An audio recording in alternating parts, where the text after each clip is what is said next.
So D'Angelo Williams joins the show again, an insider, Field Yates. I'm Diana Rossini. Thanks for being with us today, guys.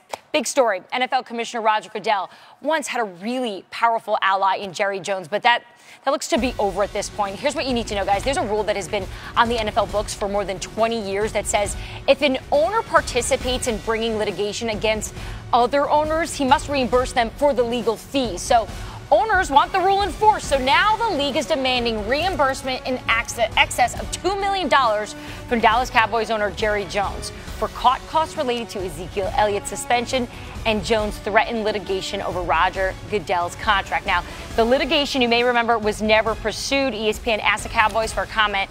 They did not offer one. So here is an excerpt from the rule. This is what it says. Each claiming party must be obligated jointly and severely to reimburse the league and each such league affiliate for all such parties, legal fees, litigation expenses, and costs incurred in such claim if the claiming party does not obtain a judgment on the merits which substantially achieves in substance and amount the remedy sought. So it's a 20-year-old rule, and it's being enforced. So this news breaks late yesterday afternoon. D'Angelo, I know you're headed out back to your hotel, but now you're back here, and now we want your response to all of this. What are your thoughts? Well, I love it. My first reaction is you know, Goodell's supposed to be the puppet to the puppeteers in terms of the owners. And when he steps up and he says, hey, you know, we got to suspend Ezekiel Elliott, then Jerry Jones, he lived up to what he said. He wasn't, during the old CBA, he was not for revenue sharing. He knows that if Ezekiel Elliott leaves the field, his bottom line is touched.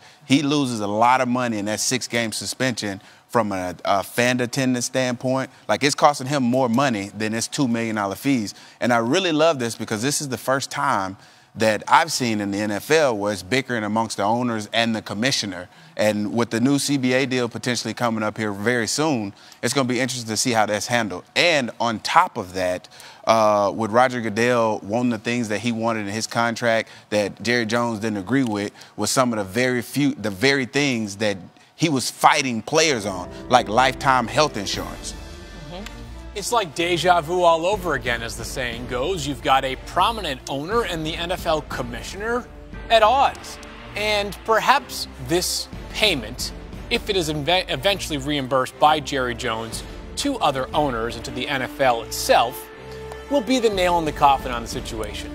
But if we learned anything from Jerry Jones over the past 5 months, and we already knew a lot of this during his 20-plus years as the owner of the Dallas Cowboys, he's not going down without a fight.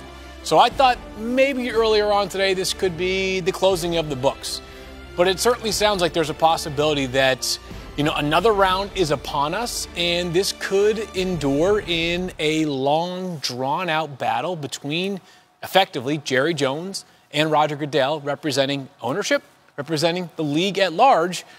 And what's the end result? Maybe the end result is the payment of the fees. But, like, can the NFL really afford to constantly have the commissioner and an owner not seeing eye to eye? So if I'm an owner and I'm Robert Kraft and you take Tom Brady away from me for the games you took away from me, then I'm pushing the commissioner. You have to hold him to the same standard that you held me. Right. Take his best player off the field. And I think that's what he did. He had to stick with the rules that he enforced with Robert Kraft and the New England Patriots. Is the same rule that he enforced with the Dallas Cowboys. Got to be consistent there. You know, in general, we talk on the show all the time about how Roger Goodell is viewed. And we rarely get to talk to players that just finished up. How do players view the commissioner? Well, I don't know how the players, I can't speak for all of them, but I view him as the puppet to the owners. That's exactly what he is. Some people try to say he's a conduit, but I don't think he's a conduit at all. I think he is just that, a puppet. When they pull his strings, he reacts. I just say this. Obviously, I'm not a player, not, you know, a former, present, or future player. But don't you think if there was this great reverence or admiration for Roger Goodell, like, can you think of a single example where a player has gone out of his way to praise the work that Roger Goodell has done as the commissioner of the NFL? And I'm not like just any person. Just right? have you heard of any person? Like, and again, it's literally, you know, it's apples to oranges. Right. It's apples to oranges. But doesn't it feel like right now you've got some of the most prominent players in the NBA who love Adam Silver and the work that he has done as the commissioner?